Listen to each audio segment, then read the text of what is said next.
everything about creatine and creatine supplementation in this video.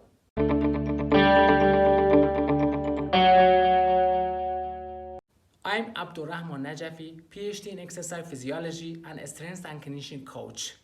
In this video, I will answer the most important and common questions about creatine and creatine supplementation. Let's go and see. Creatine is a non-protein amino acid which is derived from the amino acid glycine, arginine, and methionine.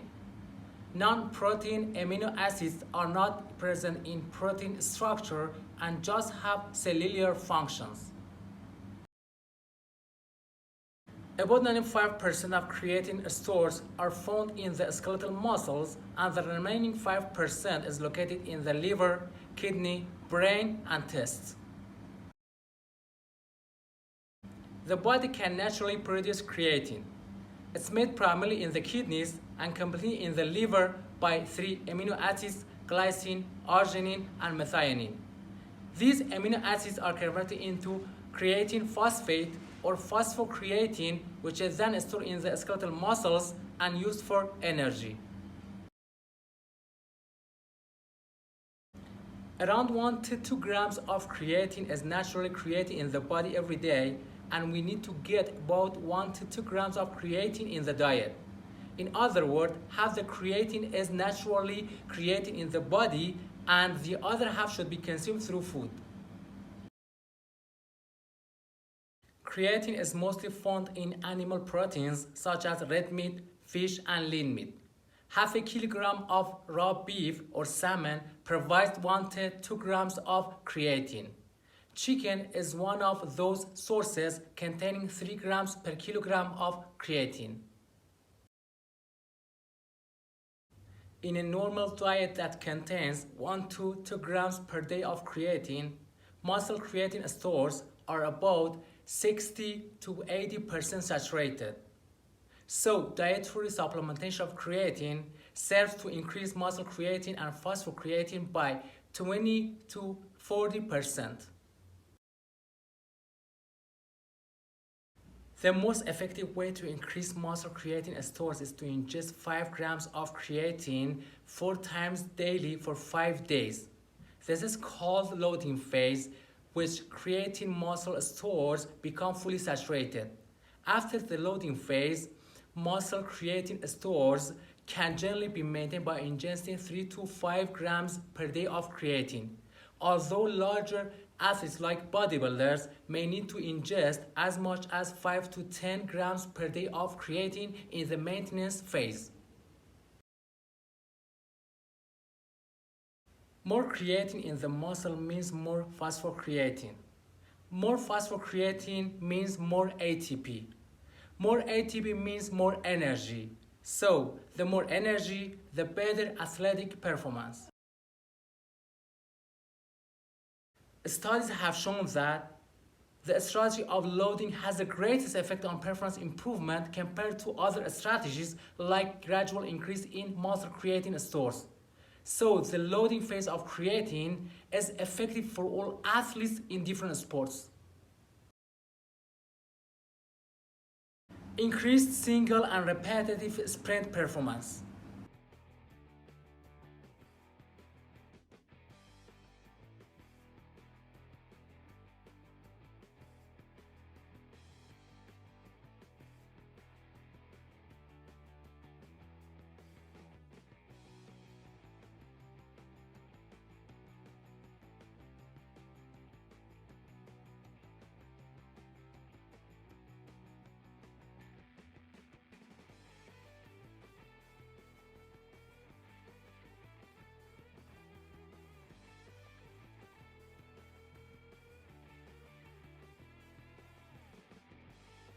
Increased muscle mass and strength adaptations during training.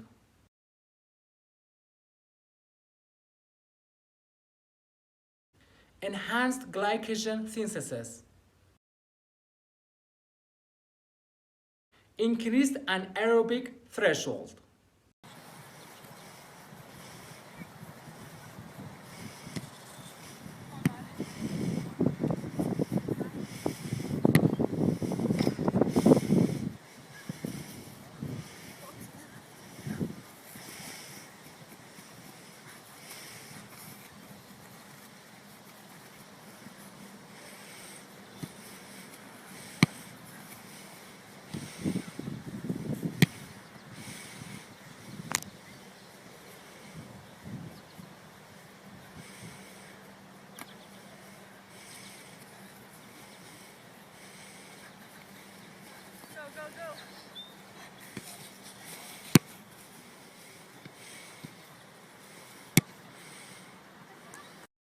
Possible enhancement of aerobic capacity via greater shuttling of ATP from mitochondria. Increased work capacity. Enhanced recovery.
Greater training volume tolerance.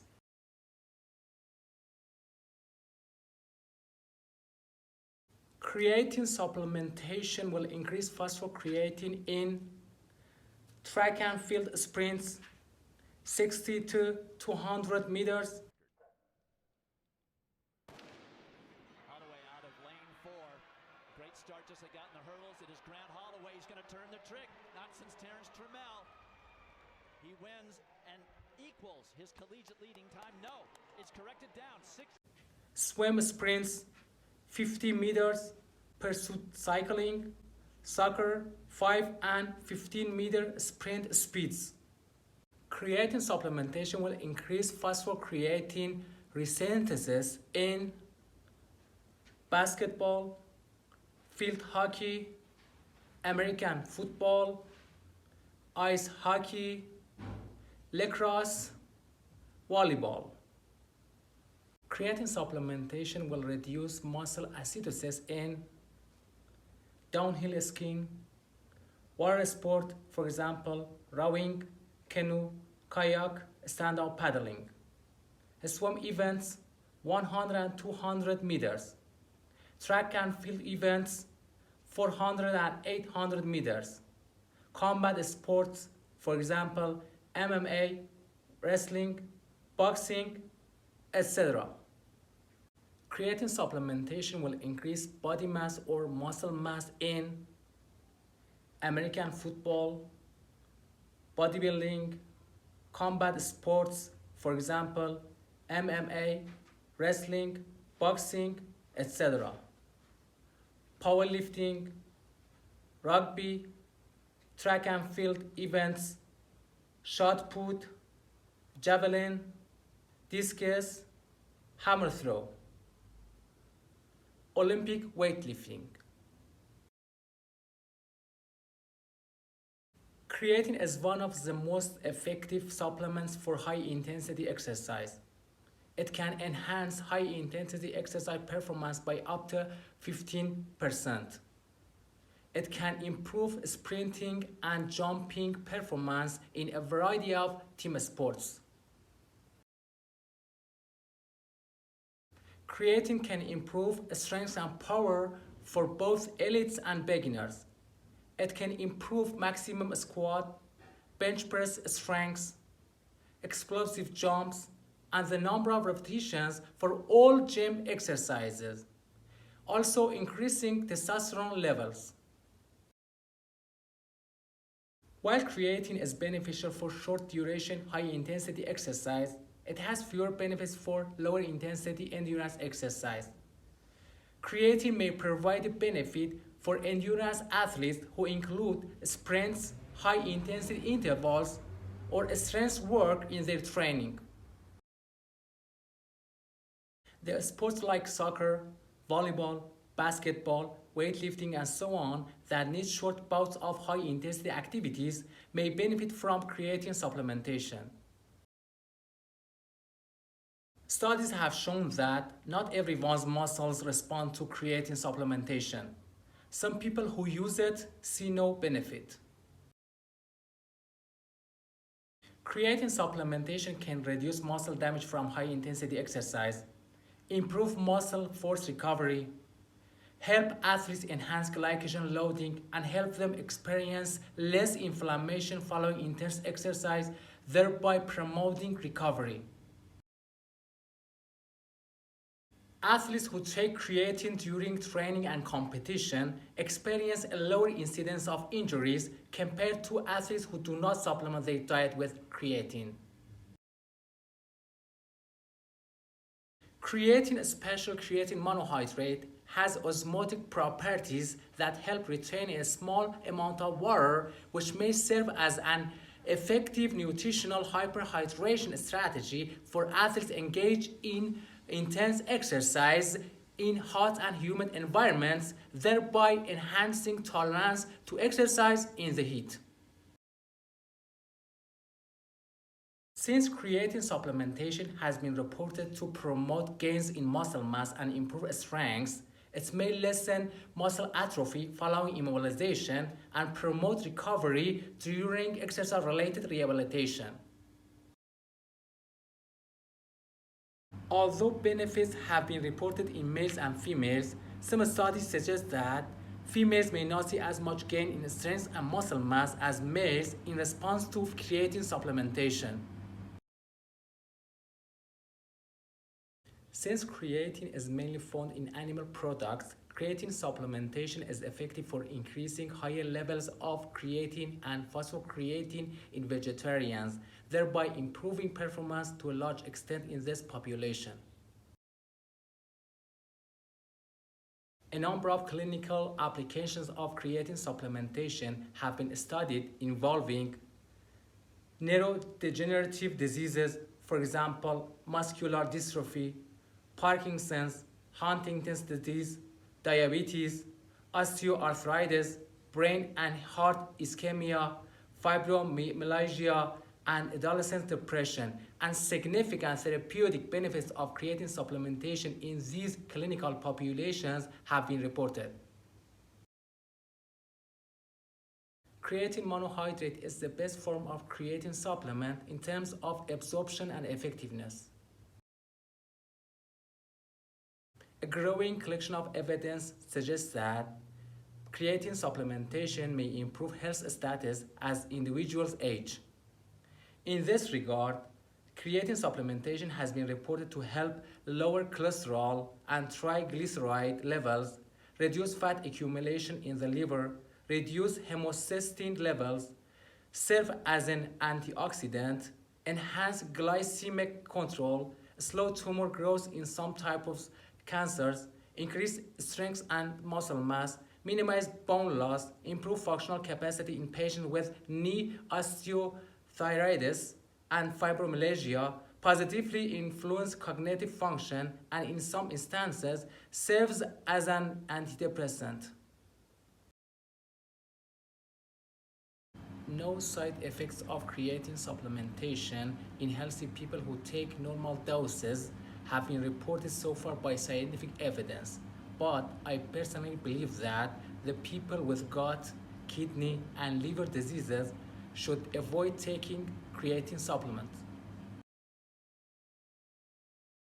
Creatine storage can be augmented by two common methods of creatine supplementation. A loading phase with ingestion of 20 to 25 grams of creatine per day for 5 to 7 days, followed by a maintenance phase 3 to 5 grams of creatine per day. You can take 20 to 25 grams of creatine 4 times per day after breakfast, before training, after training, and before sleep. Do not do creatine loading phase during competition season because it causes water retention, which can reduce range of motion and consequently can slow down some athletes.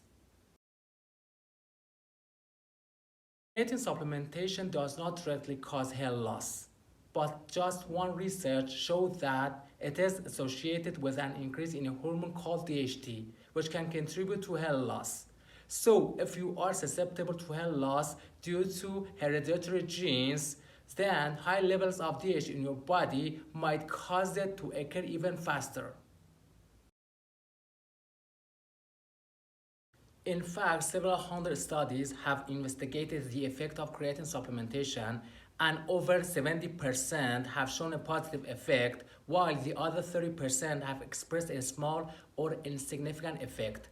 Meanwhile, no negative effects have been found. The improvements range from 1 to 15% on average. The upper end of this range could take months or even years to obtain from training alone. Thank you so much for watching our video. We need your support. Leave a comment and don't forget to like, share and subscribe.